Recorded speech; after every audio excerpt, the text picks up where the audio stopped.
Hey, everybody, how you doing? Well, that's good. Welcome to PHLY Flyers. My name is Bill Matz. I'm your director of fun and games for the afternoon. Joining me, as always, on this beautiful Michkov Monday, it is Philadelphia's #1 hockey beat reporter, Charlie O'Connor. What's going on today, Chuck? Had a pretty good weekend. Now just ready for another fun-filled week of July hockey talk. There's nothing like it. And we're going to get into a little bit of our off-season plan a little later in the show because why not kill time with behind-the-scenes talk? Exactly. But there are some things kind of sort of happening maybe right now. It's a beautiful Michkov Monday. And because of that, we have an update. Do we? He comes through. Do we actually have We an update? have a picture.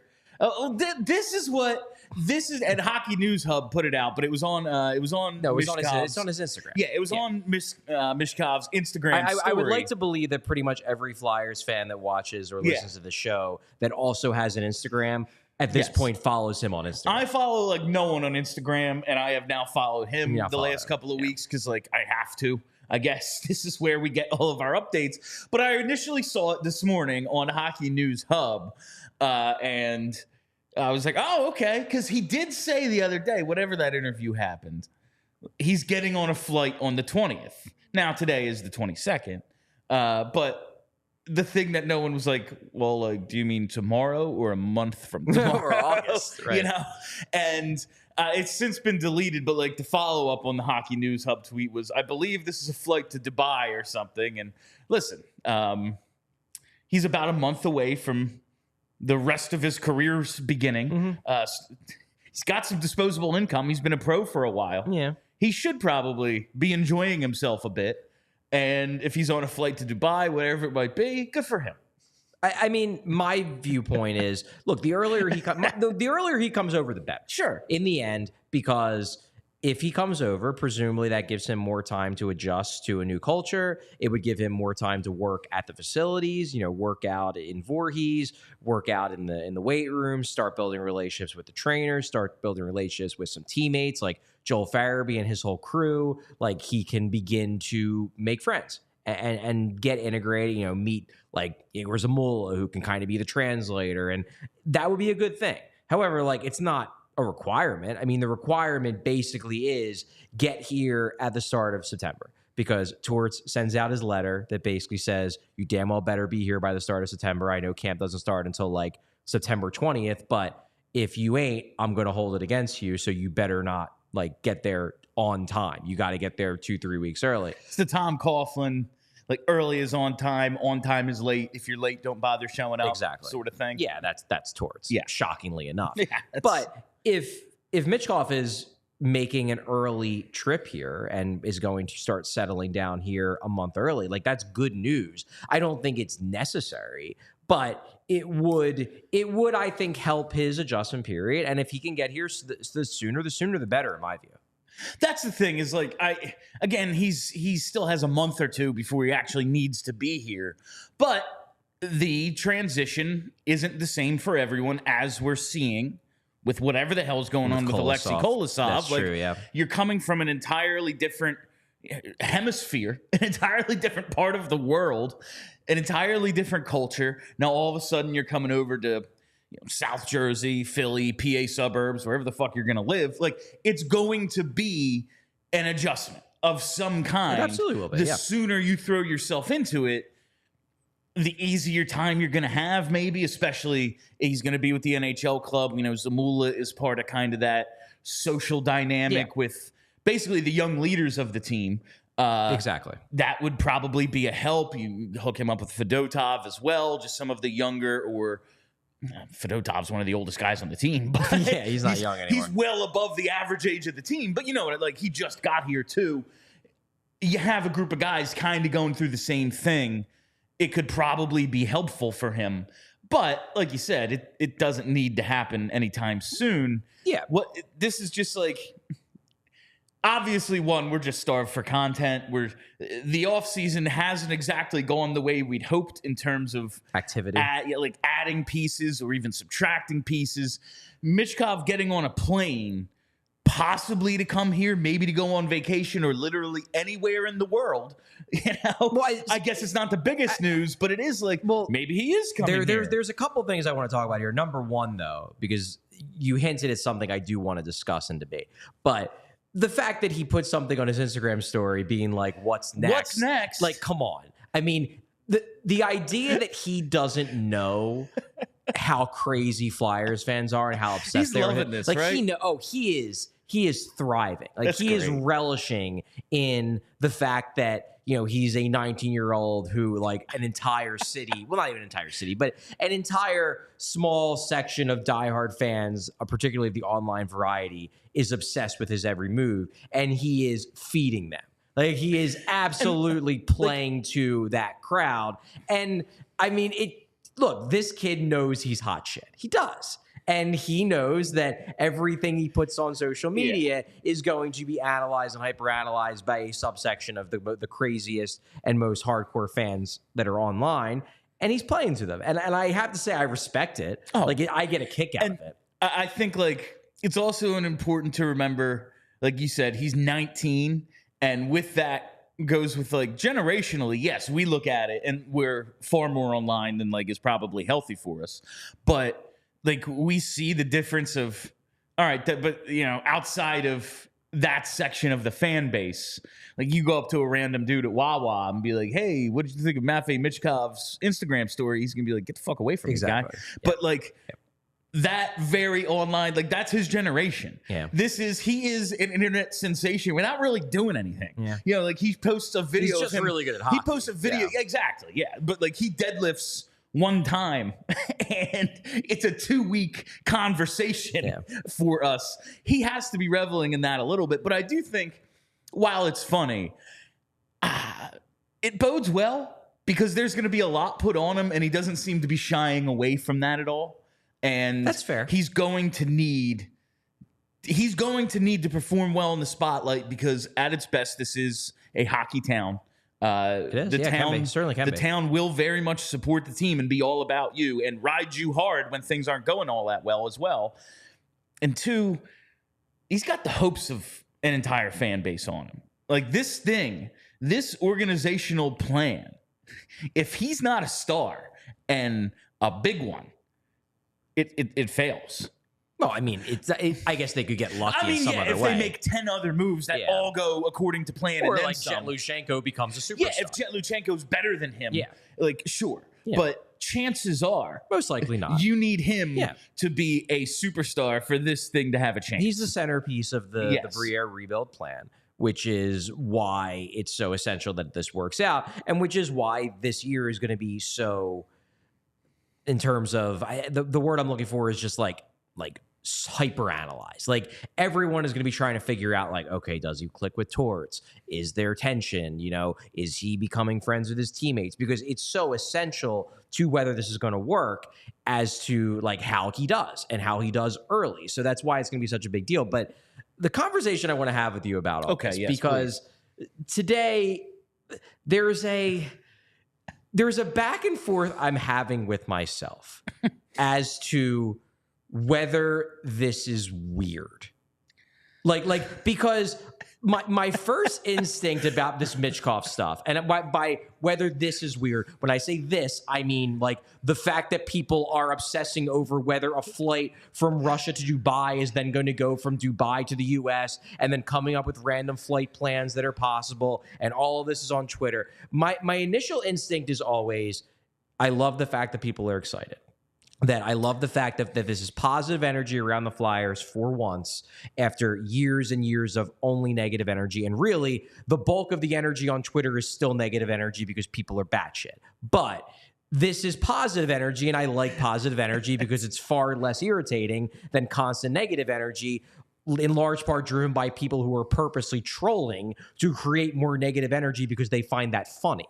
So on one hand, I am loving the excitement and the, like, no doubt about it, positivity surrounding all this, because this is all coming from the fact that everyone's super excited about Matvei Michkov. On the other hand, like, this is not just a little bit weird, isn't it? Abso-fucking-lutely, Charlie. But like, yes, 100%, it is weird, and the fact that it's a 19-year-old kid makes it pretty like makes it weirder. Like this is somebody who's almost half my age. Yeah. You know, it's certainly strange. This is like a college freshman, but sports fandom is also just very weird. That is true. Yeah, like if we were to show aliens with no perception of what sports and like fandom is, like so like 20 to 50,000, sometimes 100,000 people show up in this one place, all wearing shirts with other people's names on them, getting drunk and getting in fist fights over this game that they have no control of. Like, whenever you break anything down in those terms, it's weird. Like, oh, so a guy just goes up and, like, starts singing a song to you, and you're, like, singing along with them. That's weird. Like, when you put anything in those terms, it's weird. But, yeah. Social media has allowed for it to become even weirder. Oh, absolutely. And that's what I'm thinking of. Like, I was joking around before the show with, like, Jamie and people. Like, are we going to do the Ohtani thing where we're like bringing up the flight tracker and like, oh, he's on his way to Toronto? Like, I'm not doing that. I also don't know how to find a flight tracker. So like, that's not something I'm going to do. I'm going to leave that to John Clark. Yeah. Like, you know what? John Clark can have that beat. I am absolutely fine with us playing John Clark's like, airport interview on the show rather than me or you doing it if I don't have to figure any of that out. That's fine with me. But yeah, it's definitely weird. All the elements, it's a young kid. It's like he's flying. But like you said, he's definitely, at least on some level, playing into it. I do agree with that. 100%. And if that's the case, then it is more. It feels like it's part of a game that everyone's playing. Then it's like it's all in the game. Like it's all in the game. It's all like, then to me it's like more part of the fun than it is like we're being stalkers. Yeah. Like yes, if this was a real world situation and it was just like some girl I have a crush on, I'm going to find out her flight itinerary. Like that's fucking scary. Yeah. But since it's all like in service of he's going to come and do the Michigan for us a few times this year, and I'm not going to show up at his house. I'm not going to be doing late night drive-bys, you know?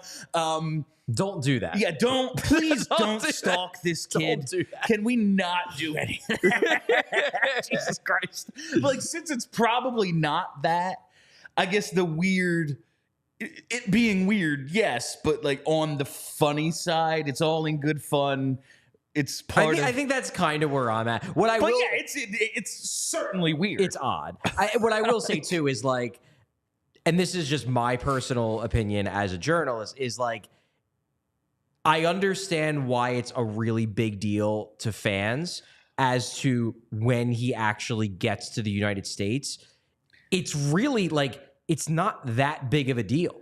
Like objectively speaking, because like he signed the contract, he's gonna be a flyer. Like he's gonna get here. This is an essential part of this whole process. Like it almost feels like there's underneath all the excitement, there is a lingering unspoken fear that at some point the rug is going to get pulled out from, and if it like he's just not going to come, he's going to change his mind, he's going to like have a heart attack. Like it just seems like there is this unspoken fear of like, no, this couldn't possibly be real, which is why everyone seems to be not everyone, like a very small and obsessed subsection of Twitter is obsessed with this like, well, when is he going to get here? When is he going to get here? My view as a journalist is kind of like, it doesn't really matter because he's going to get here. Like whether it happens on July 24th or August 14th doesn't really matter that much in the grand scheme of things. But I do think there is a little bit of an underlying fear of like, this is too good to be true. Something is going to go wrong. And they're not fully going to believe it until he actually is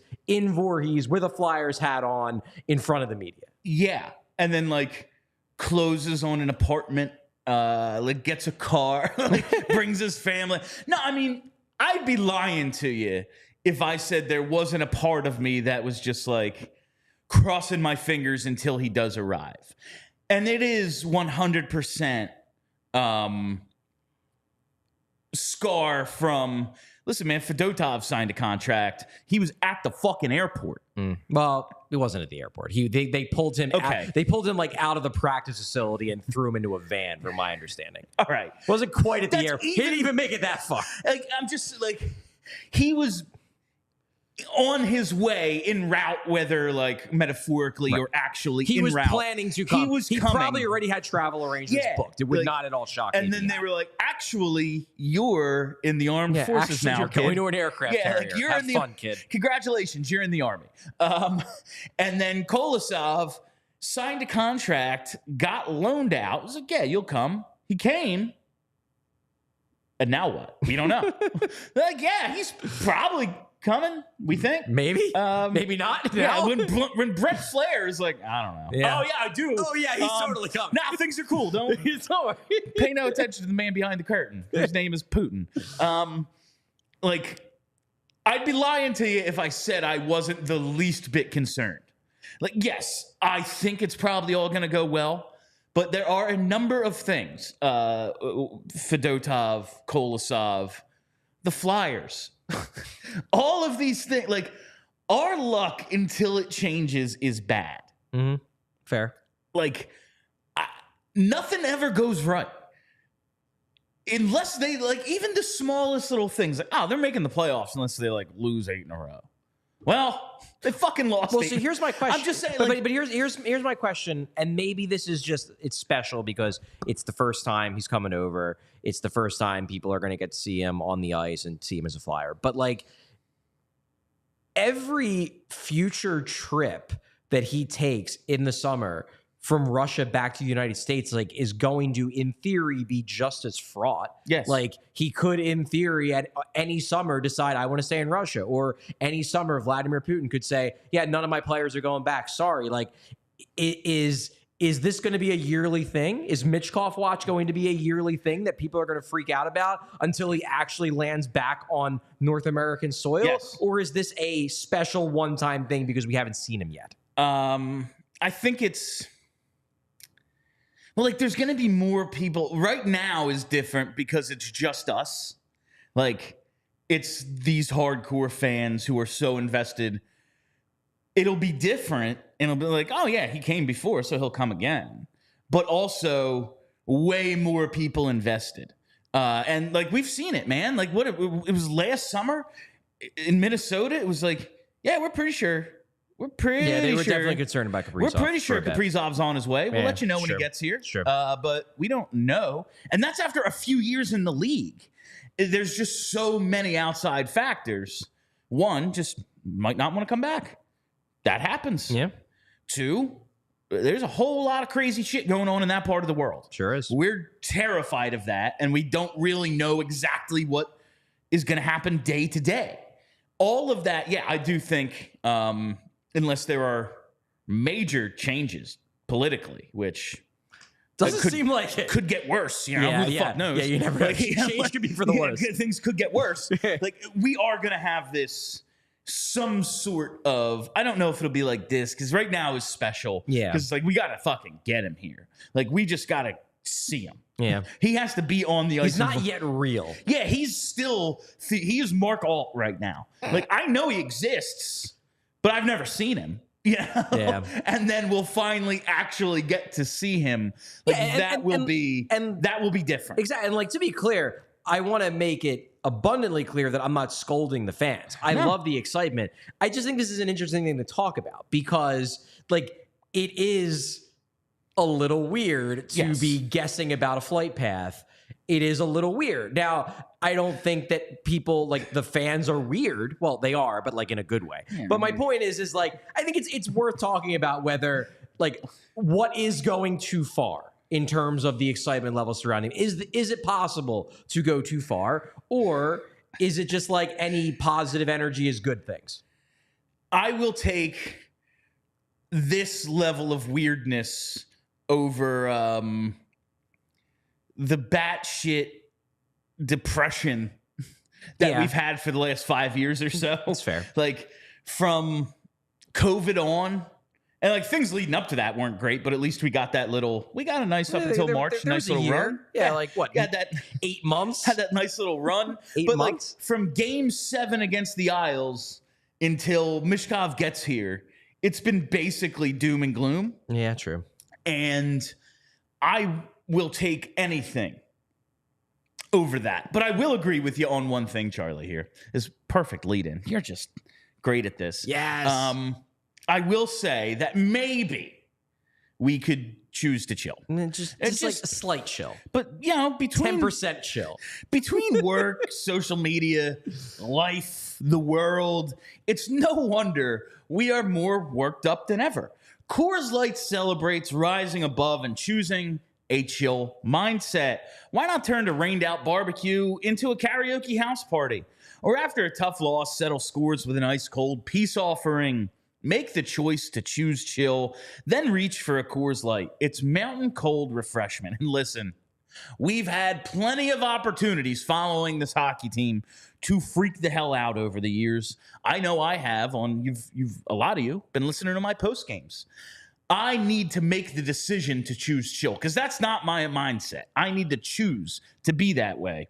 Fair. And there's no better way to chill than with an ice cold Coors Light. So whether you're freaking out about flight pattern, injuries, where they're going to draft, who the hell knows? You need to find the Blue Mountains in your fridge and enjoy a beer as cold as the Rockies because when everything surrounding your favorite hockey team is on fire, sometimes you just got to chill. Make the most out of the times you choose to chill. Choose Coors Light. Get Coors Light delivered straight to your door with Instacart by going to CoorsLight.com/PHLY hockey. Celebrate responsibly. Coors Brewing Company, Golden, Colorado. And it's funny that we're maybe talking a little Michkov today because in a second, we're going to be talking about betting on Matvei Michkov. And the best place to do that is at the BetParks Sportsbook.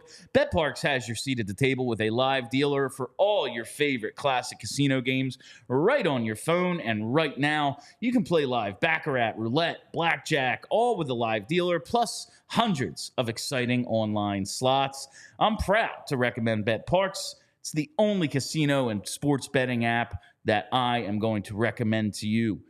Summer is here, so if you're at the beach, on the boat, the boardwalk, the Poconos, the campground, the lake, hell, your backyard pool, make your downtime fun time. Plus, BetParks is a proud official betting operator of the PGA Tour. I know you all like to get in I'm not a golf guy, but I know the golf betting has really blown up over the last couple of years. I used to work on a betting show. It was one of our most popular segments all the time. Well, you can get all your PGA odds right on the BetParks app. Download the BetParks app and enjoy all the action and excitement from the casino right at your fingertips. Odds, bets, slots, games right in your pocket, and a great offer for new users. New users download the BetParks online casino and sportsbook app right now and get up to $1,000 casino bonus back if you're down in the first 24 hours.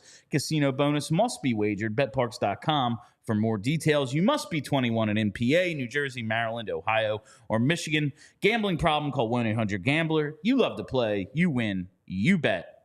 BetParks. Hey, and we're going to look at some Matvei Michkov odds right now. I did find it funny in the comment section about like 5 minutes ago that there was a furious debate on how old I am. This is, yeah. I think on the low end it was 26. On the high end it was in his 40s. To be clear, I am 35. I was born in 1989. I can't imagine guessing high on like I know how old Charlie is, and I sometimes think he's like 5 years younger. Like it is very funny to me that someone would guess in his 40s. Yeah, I think so. I saw somebody insane. say 40s. Yeah, J11 was close. 1989. That's very funny. But I want to get to some of these Michkov odds right now because if we're talking about him and when he's going to get here and these expectations, we got a question. I think it was last week about Michkov, as we've dubbed it, and apparently others have, Michkov Mania, and when it's going to hit nationally. And I actually heard Jason Martinez get this question as well. So I'm going to go ahead and guess that the same person posed this question to both shows. Shout out to you for wanting to get your question answered. But the idea that, Bedard hits the league and it is a league-wide phenomenon. You know, they're following him around everywhere. Like that first game was insane. It was like Jordan. But it doesn't seem we're getting that sort of hype with Michkov, and we answered it, and I think I brought it up to you like on another show where it was like, listen, first of all, he ain't here yet.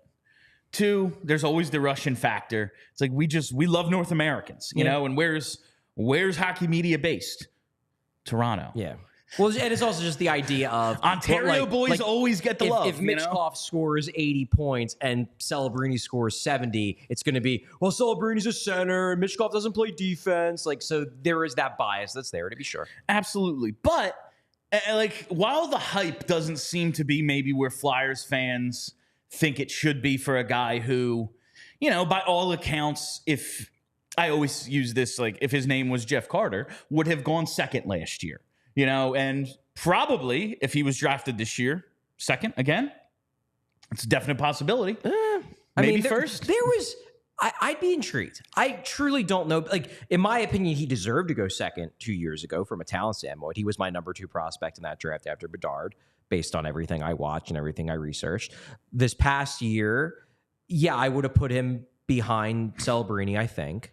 But I think I would have put him 2. I think he's a better prospect than Demidov, to be clear.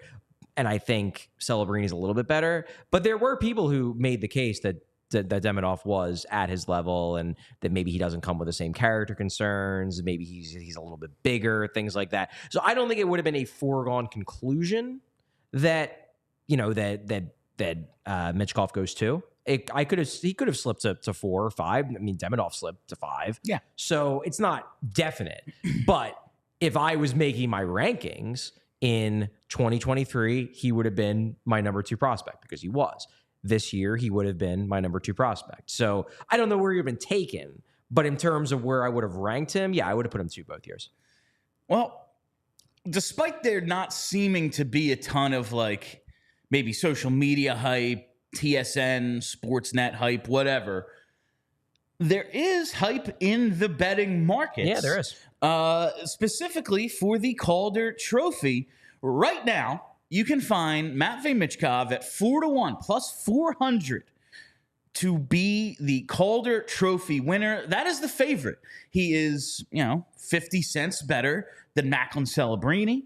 He's ahead of Logan Stankoven, right. Cutter Gauthier there at 5-1, Will Smith, and I threw in a couple other guys. But it seems like these 4 and 500s, these are the ones you really need to focus in on. These are your favorites. These are your favorites. With Lane Hudson in the mix, just because it's Montreal, and because if he, you can envision, I'm not saying I'm expecting this, but you can envision a world where Lane Hudson has a Shane Gostisbehere-esque rookie year. And if he does, he'll be in the mix. Not a guarantee, but he's that same kind of player. He's small, dynamic, could put up a ton of points, and he's in a big hockey market, so he's going to get a lot of attention if he does really well. So I get why he's in that mix. But yeah, I do think that this top 5, you have obviously Michkov in Philly, you got Celebrini in San Jose. You have Stankoven in Dallas, obviously. He's the one who's going to be playing for a legitimate contender. And then you have Gauthier and Will Smith. Yeah, and that's the 4 to 500 guys are who I'm really looking at. And I got to tell you, I think of this list of dudes, Michkov might be in the second best situation. Okay, in terms of being able to win this award. Okay, elaborate. I think Stankoven should probably be the favorite. Do you? He has. Really? He's already played hockey at the highest level. Fair. There's Stanley Cup. I don't believe, obviously, this is different for everyone. I just think once you have played in the Stanley Cup playoffs, you are not a rookie. Mentally and physically, you know exactly what it takes because this is the absolute highest level of hockey. There's nothing higher than Stanley Cup playoff hockey. Also, he's surrounded by a bunch of really good players. I mean, that is true. That is certainly a selling point. I would make the counter argument, though, that one of the reasons why he would not be my pick to win the Calder is because he's on a team with a lot of really good players. He's not going to be getting the prime offensive opportunities and the minutes that a Celebrini or a Michkov is going to get. Like Stankoven, he's going to be a factor, and I think he's going to be a very good player. I think he's going to have a very strong rookie year, but he might get third-line minutes. And if he does, is he going to get enough points to match up with like Michkov and Celebrini, who are going to be at 20 a night? And that's the, like, when you look at, oh yeah, but he's doing it for a contender. So like his points will have to be true. His points, like even if he plays great hockey, you know, but it's in a third line role, he's going to have to put up comparable numbers because at the end of the day, we know how this works. Right. A lot of dudes just looking at, a lot of voters, like, listen, there's only so many hours in the day. You're going to depend on the stats and stuff to tell you part of the story, even if you watch a decent number of his games. But you can't watch every game for everyone, and there's a lot of awards people vote on. Yeah. So, but his numbers will have to be comparable. I think that's a possibility considering what we saw out of him in the playoffs. It certainly is. I mean, he's going to be a darn good player. I am certainly past any lingering concerns I had about his size. He's going to be a darn good player, Stankoven, to be sure. I could envision a world where he finishes with 50 points and like, great year. Maybe his underlying metrics are great, and he's a key member of a Dallas team that's trying to win a cup. But if Macklin Celebrini finishes with 70... And that's where I wanted to look into, and we're going to get into the points total over-under in a little bit. But I was like, all right, what numbers do you need to put up to be in contention? So I looked at the last 10 forwards to win the Calder. I'm interested to see in a full season. The last 10 forwards to win a Calder in a full season averaged 66.5 points. Okay. Landeskog's 52 points in 11-12 were the fewest of those 10. But he was also a great two-way player, and it was a weaker year. Yes. Yeah. And Barzell's 85 points in 17-18 were the most. So you need that was the most? You basically Matt need Barzell, wow. Yeah. That would not have been who I would have predicted, but I guess McDavid got hurt. Yeah. That's McDavid had like, I think he played like 39 games or something, and then Brandon Manning really took him out on purpose. It was all Brandon Manning. Yeah, he still finished third in Calder voting that year. Yeah. Like he only played half the games. Behind Ghost and the ever-present Calder contender, Artemi Panarin. He's unable to repeat, you know, that curse of the Rookie of the Year. No one's ever done it twice. Shout out Norm Macdonald. But no, you need to basically be in that 60-65 point range. That's about where everybody falls to win this thing. I never would have guessed. Like, if you would have asked me that question of who out of the last 10 forwards to win the Calder, who had the most points, I would not have picked Matt Barzell. But it makes sense. He had a great rookie year, and some of the best guys didn't, like, I guess what did Matthews finish with his first year? 69. Nice. Yeah, I thought that was or maybe it was 66. I think it was 69. Okay. But yeah, so you need to be in like that 60-65 point range to really to have a chance. I thought there'd be more like guys closer to point a game. Yeah. But I was like, the last 10 years scoring's been down, and true. It's very hard for rookies to score. Like it's difficult. But then I like looking at these situations. Like I think Stankoven, just because he's surrounded by talent, he's gonna get even though it's not a traditional hockey market, everyone thinks Dallas is a cup contender. Yeah. Like he's going to get a good look from a lot of people. But Michkov, I think, is definitely in that conversation. He's a year older than, say, a Celebrini. He's played pro. He is on a team with what you would call a good support system and some good veterans around him. But outside of Travis Konechny, it's not like you look at Stankoven and you're like, oh, well, yeah, man, like he's playing on a third line with Ben and Sagan. You know, like there ain't none of that here. There's nobody like that on this team that you're going to go, oh, well, you can just attribute his success to, what are we going to say? Scott Lawton is his leadership is what got him to 70 points. Like, that's insane. It will be his production, but he's got the coach and I think the supporting cast to at least keep him viable. And then you go, well, it's him doing it. Yeah, well, I think that's absolutely the case, and it certainly helps. The same way I mentioned about Lane Hudson, it certainly helps. He's in a market that people are going to be paying attention to. Like, look, Bedard was probably going to win it regardless. Didn't hurt that he was in Chicago. Didn't hurt that he was on TV constantly. Yes. Like, that plays into it, and the league is going to be pushing Michkov. Maybe, like, for example, compare him to Celebrini. Celebrini is going to be a really good player. I'm super high on him. It's harder to promote someone who plays on the West Coast in San Jose versus someone who plays in Philly. It just is. It's just easier to put a Philly player on national television and build up the hype if the production is living up to expectations. To me, the big thing that is going to make or break Michkov's candidacy, and this is something I don't know. Like I don't know if this is going to play out in a positive way for the Flyers, but to me, what's going to make or break it is going to be the power play.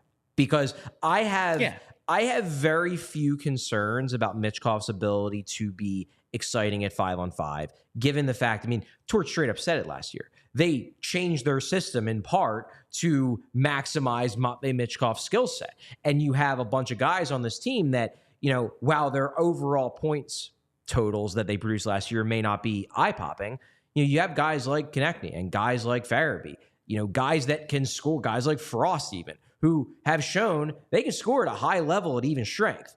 The problem has been the power play. Now, this is where it just comes down to what you believe the biggest problem with the power play is. Is the biggest problem with the power play they just don't have the talent? Michkov is going to show up. He's going to, you know, not turn the Flyers into a great power play, because that would be insane. It would be great. It would be insane. But if he can just turn them into a 20% efficiency power play, which would be a massive jump, but it would just get them to like mediocrity in the NHL. If he can get them there, then I think he does score enough points to very much have a good chance to win the Calder. If the real problem with the power play is they have an incompetent coach running it, then it might not matter that Michkov is talented. The power play might still stink, and then he might just finish with 45, 50 points with almost all of it coming at even strength because the coach can't coach his way out of a bag. Like, and I don't know what the answer is. Maybe it's a little bit of both. Maybe it's more the talent. Maybe it's more the coach. What I can say is that if the power play stinks again this year, we know it's the coach. Because there ain't no more excuses if your power play is still operating at 13% with Matvei Michkov on it. So we're going to find out whose fault this really is this year. Rocky, me and you talking right now. Forget everyone else. Put the puck on Michkov's stick below the goal line. It's a very simple idea. The guy who is the all-time leading scorer in this league, goals and assists, where was his office? Back there. This isn't rocket science. We have an awesome goal scorer and distributor who can also pick the puck up on his stick and just slam it into the net whenever he wants. Put him back there and let him find the open men. And if he needs to wrap it around, he certainly can do that as well. If he needs to step out in front, take a bad angle shot, he can do that as well. If he needs to fight for a rebound, he can do that as well.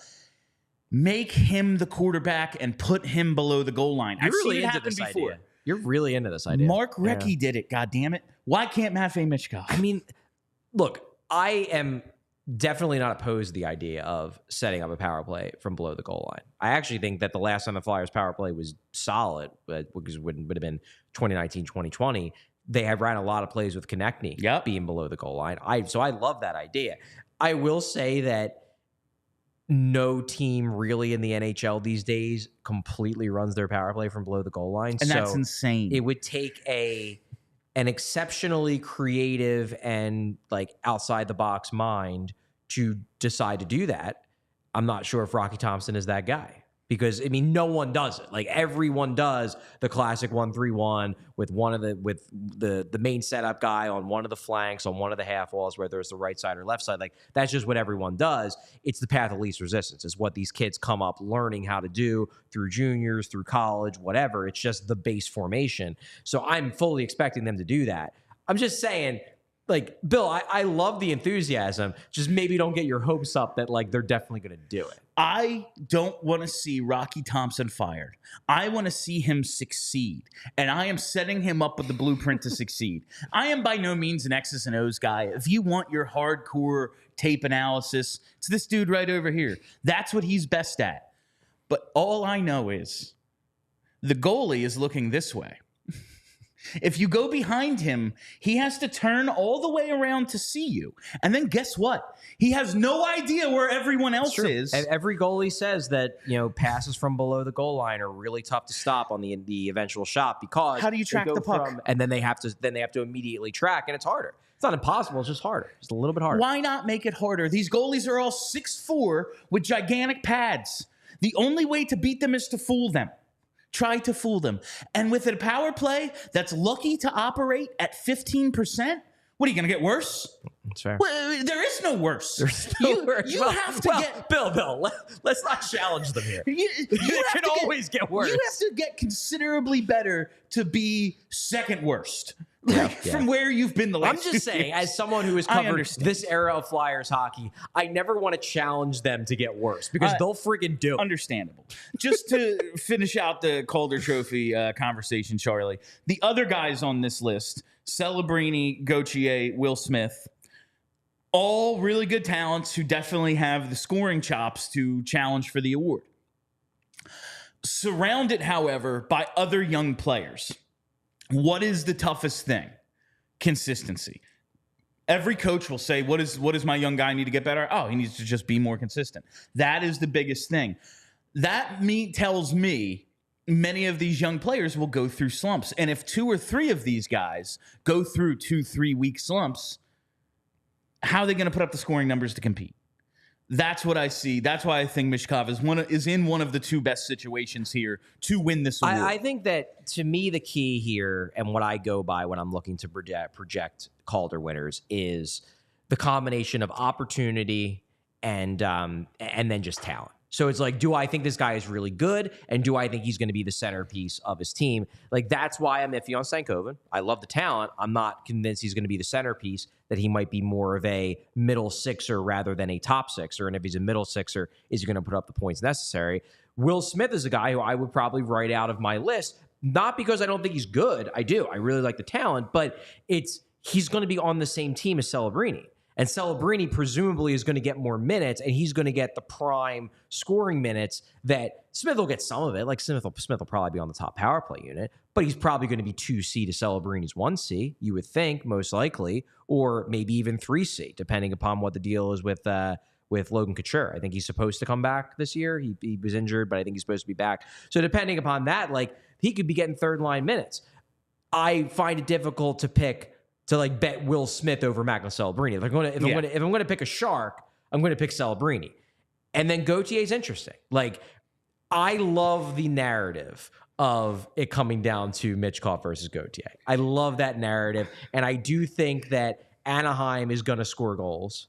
He's going to probably be on a line with either Carlson or Zegras, one of those two. If Zegras stays a Duck, he's going to be on one of their lines. So he's going to have support. And this is not a team trying to compete. This is a team trying to develop. So I suspect they're just going to let these kids run wild. I could see Gauthier, scoring 30 and making this interesting. And that would be a lot of fun. Be hell on Twitter. It'd be a lot of fun. Oh, God. If it's those 2, 1-2 battling for Rookie of the Year, that is going to be awesome. Like, that's going to be so much goddamn fun. In all honesty, I think... And again, the odds makers, they do this for a living. They're good at what they do. But, like, I think the 2 favorites are Celebrini and Michkov. I do. I think they are your 2. Like, there's the 2 guys I would pick. I might actually consider throwing some money down on Lane Hudson just because of the Montreal factor. And, like, if the forwards get hurt or if guys, the Flyers power play still stinks, and Celebrini misses 30 games and Will Smith is just okay in that new role, then, like, a Lane Hudson could score 50 as a defenseman and sneak in and win it. But I think this, in the end, is going to be Celebrini, Michkov. Also, and this is just my opinion, I think they're the 2 most talented players on this list. Like, they, in my mind, are the 2 best prospects on this list. So I'm going to lean towards them. It was a little surprising to me to see Celebrini, and again, it's only a few cents, but Celebrini as a bit of an underdog to Michkov here. But I guess it's just pro versus college, maybe. Age probably a little. I also Philly. think, and I know we give the Flyers a lot of shit for their lack of talent. They're not talentless. They have a lack of talent in comparison to the best teams. They have a lot more talent than the fucking Sharks do, though. Let me read off their lineup from Puckpedia. Okay, we got Logan Couture. Okay, he's 35, but fine, he's good. Tyler Toffoli, he's like a good second line winger. Mikael Granlund, like, wasn't Pittsburgh desperate to trade him a year ago because he stunk? Alex Wenberg, like, sure, he's fine. Barclay Goodrow just got claimed off waivers.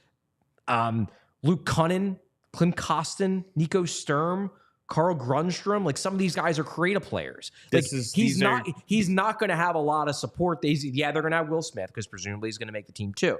He's not going to have a lot of support there, to be honest. So I can see why people who are running the betting services look at it and are like, okay, you know, Michkov's going to play with Travis Konechny and Sean Couturier and Morgan Frost and Joel Farabee and guys that are like established good players, and Celebrini might have Barclay Goodrow on his wing. Yeah, I can see why they might think that Michkov might have a little bit more support.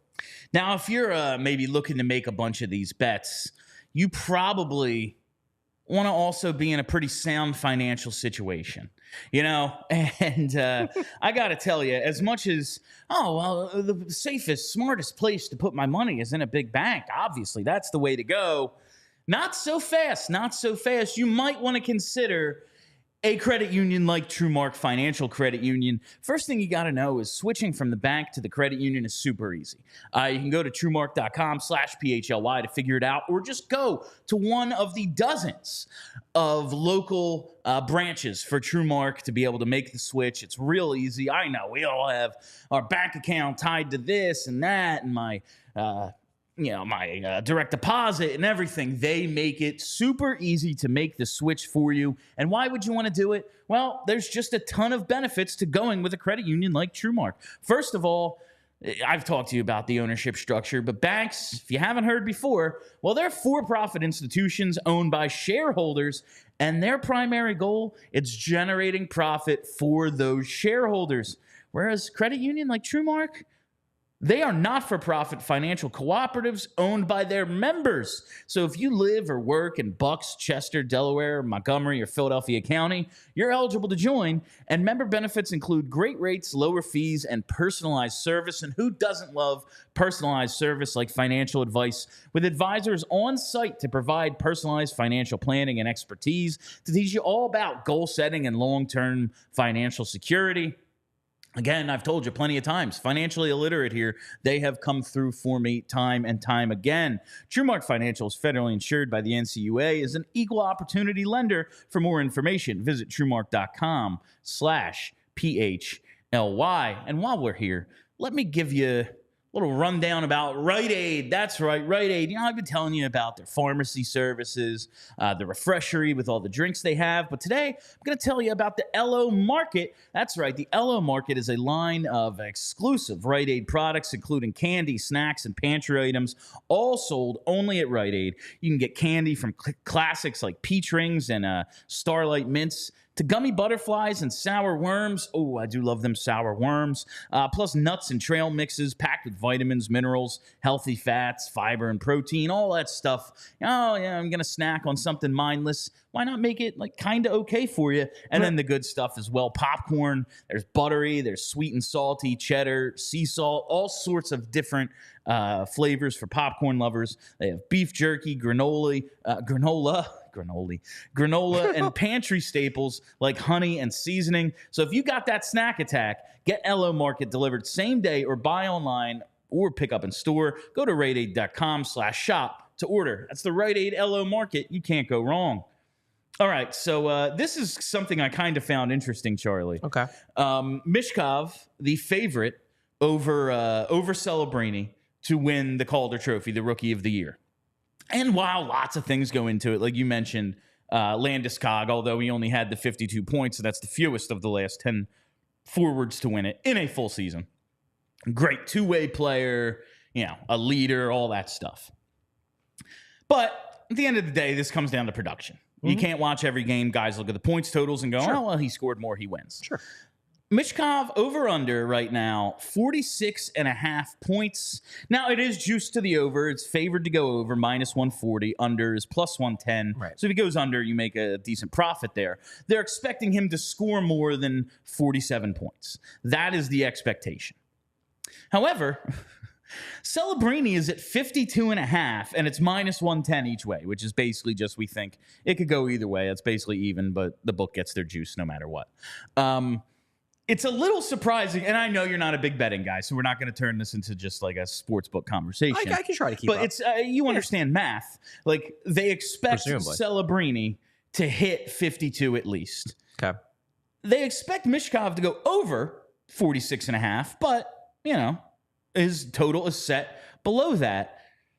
How do you square these things? Like, yeah, we expect Celebrini to score more, but we think this guy's the favorite. Is it just the way he's going to play, how exciting he's going to be? Like, what do you think makes Michkov the favorite here?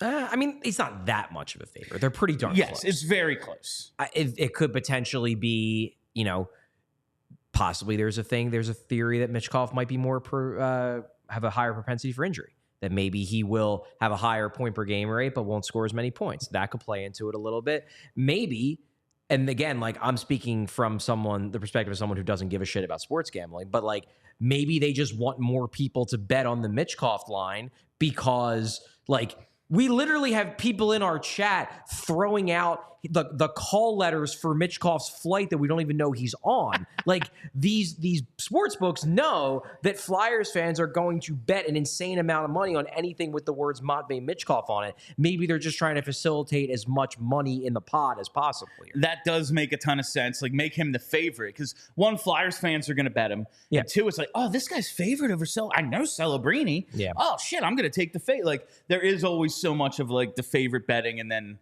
you see. Like, yeah, he is probably going to score more than 46 points. Let's juice that. So if he does, we're not like taking a huge loss here. Yeah. So I do see it from that perspective. I just found it odd that like he's the favorite, but he's like his total is less. I don't know. And then like I don't know all the ins and outs. Like, oh well, with the juice, it's actually he's expected to score more. I'm not great, but I have a general understanding. I just found it funny, but. I bring all this up to be like, we got that question about when is the Michkov mania going to hit, and when he does something.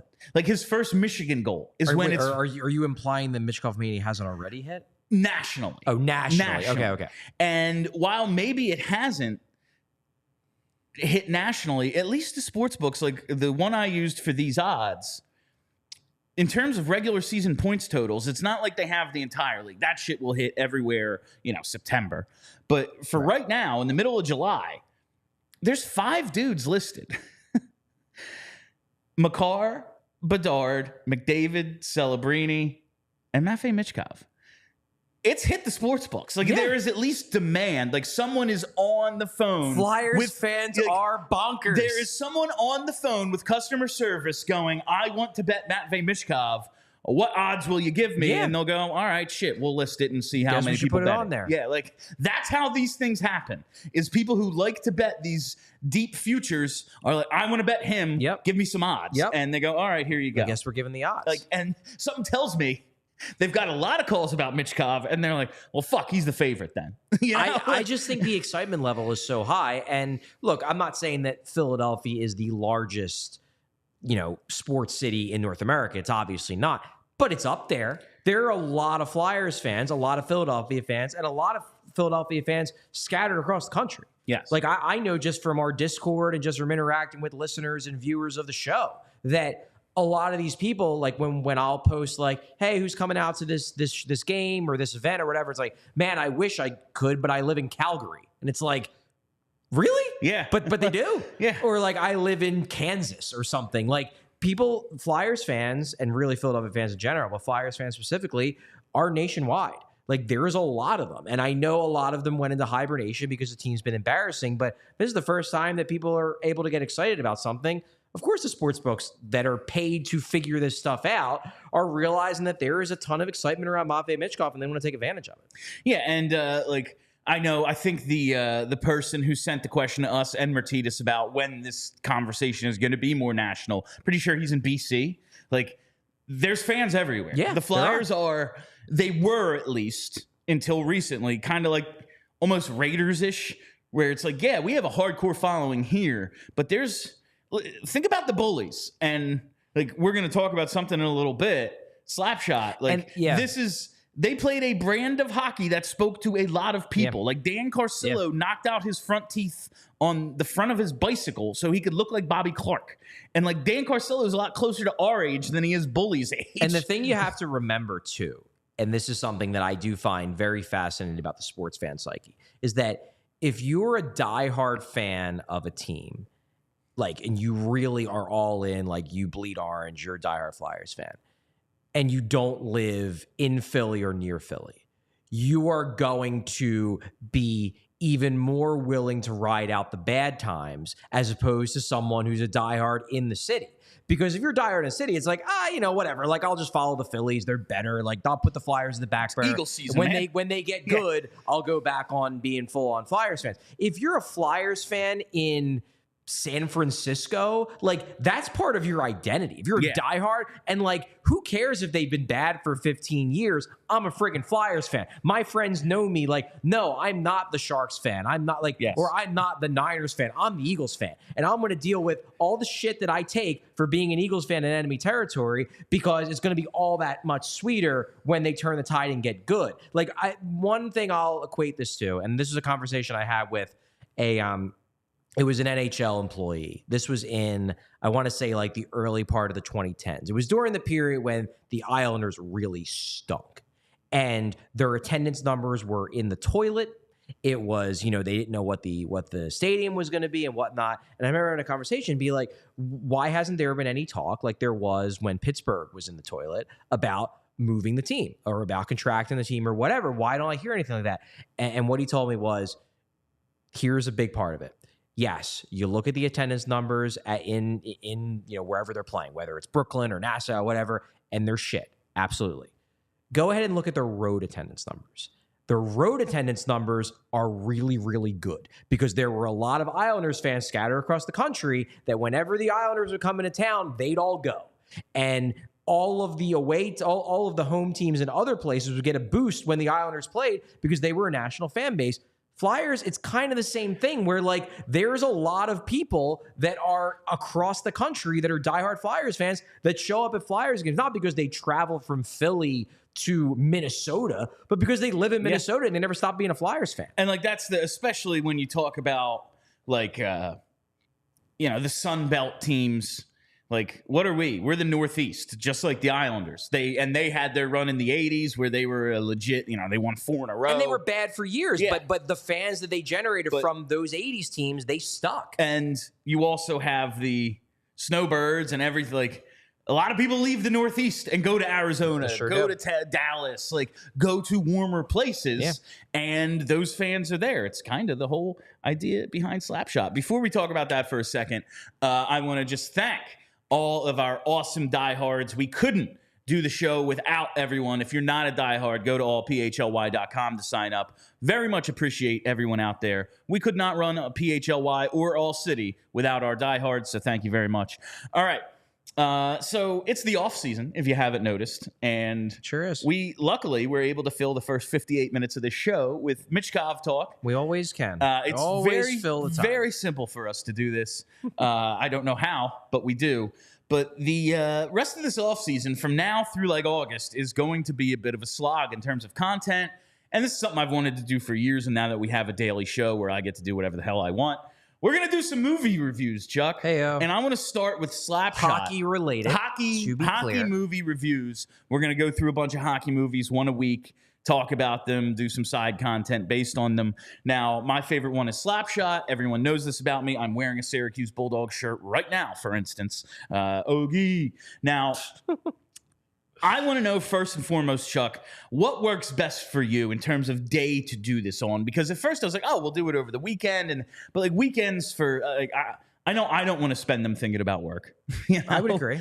So like maybe we do this on a weeknight and then talk about it the next day on the show.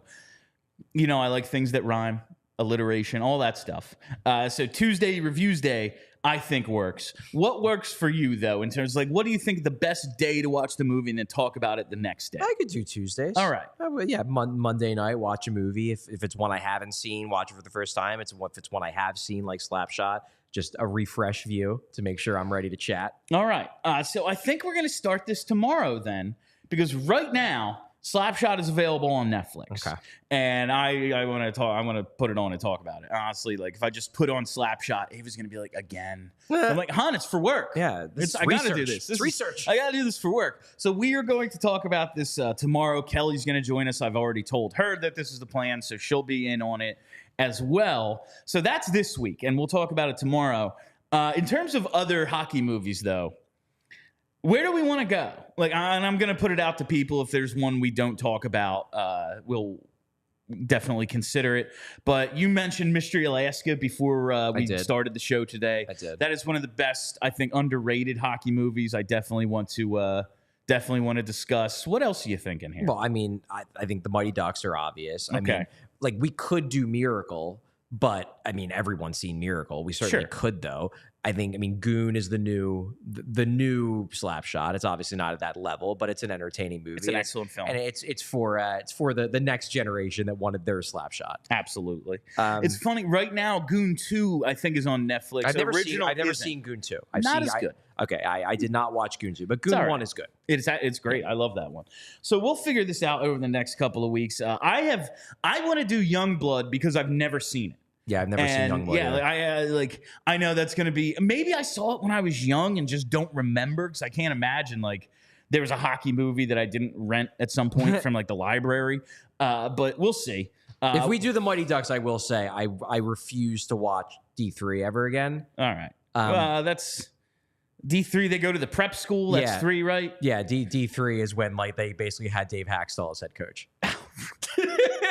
Yeah, Emilio isn't there. Yeah, he's barely in it. Yeah. First 2 are classics. The third one that has its moments, but I could take it or leave it. I could probably do without that then. Yeah.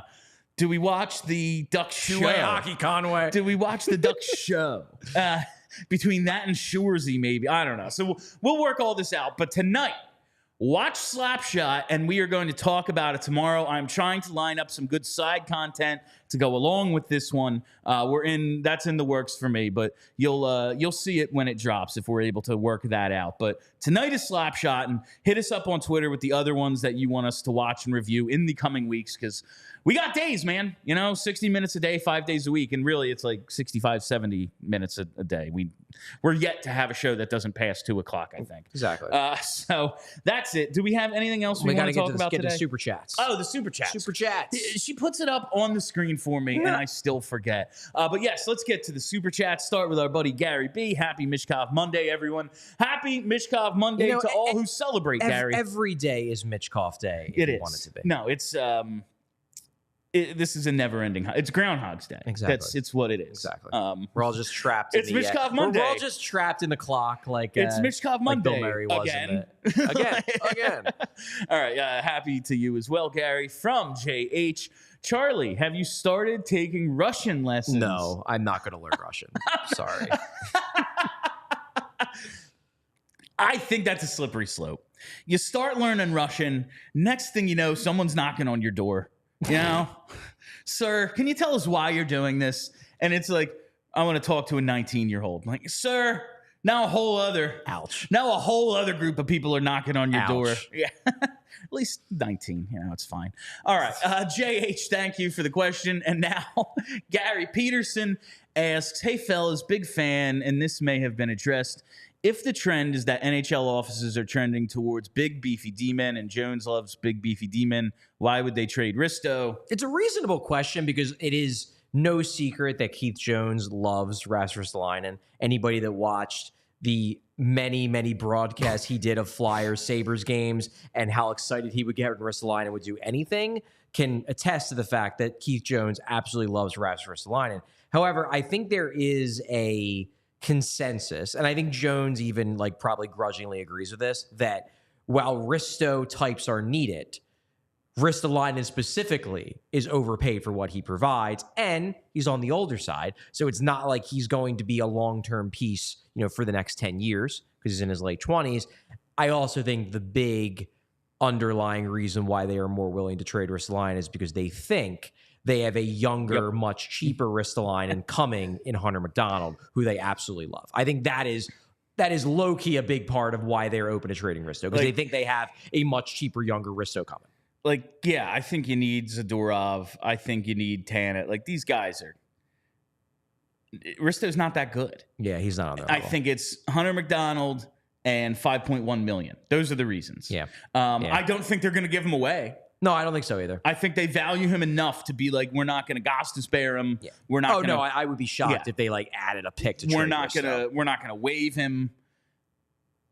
I don't think they're gonna give him away. But if the opportunity presented itself, where they could add assets or make the judgment in their mind that we have gotten better for the future somehow, they will make that trade. Yeah. But it does hinge quite a bit on Hunter McDonald. It's an interesting question, though, Gary, I will say, because you're right. I definitely get the sense that the Flyers want the defense to be bigger than it is. And I certainly know for a fact that Keith Jones is very much a fan of Ristolainen. But I also think that the combination of McDonald and the fact that, objectively speaking, and I'm saying this as someone who has been pleasantly surprised with what they've gotten from Ristolainen on the ice. He's not a 5-on-5 liability anymore. He's not a $5.1 million a year player. He's just not. And this is the better Risto. And he's still not anywhere close to being worth the money they're paying him. That's why that contract was so stupid. It's like they got a positive outcome and it's still a dramatic overpay. Imagine if like the bad outcome would have happened. He might be like the worst contract in hockey. Yeah. I mean, it's put him in that bumper on the power play and trade him in November. Exactly what I said do with Atkinson that they refused to do. And then look what happened. You had to buy him out. Cash in, do what you can, and then get rid of him ASAP. All right. But we'll see. They'll probably name him captain or something. And then scratch him. Then it'll be okay to scratch him. Yeah. All right. And that is all the time we have for you on PHLY Flyers today. Thank you all for listening. Thank you for hanging out. Watch Slapshot tonight. And also, if you haven't already, hit that subscribe button. Make sure you set those reminders. Never miss a live show. We'll be back tomorrow and the whole rest of the week at 1 p.m. in our normal time slot. Follow us on Twitter at PHLY_Flyers. Follow the podcast as well, PHLY Flyers, wherever you get those. And just quick disclaimer. Yeah, it is not the most politically correct movie. Just remember when it was made. And it's a comedy. It's all right. All right? That's all I'm saying. It's all right. All right, that's it. My name is Bill Matz. That's Charlie O'Connor. Until tomorrow, stay loose and sexy, Philly. We all silly like the mayor.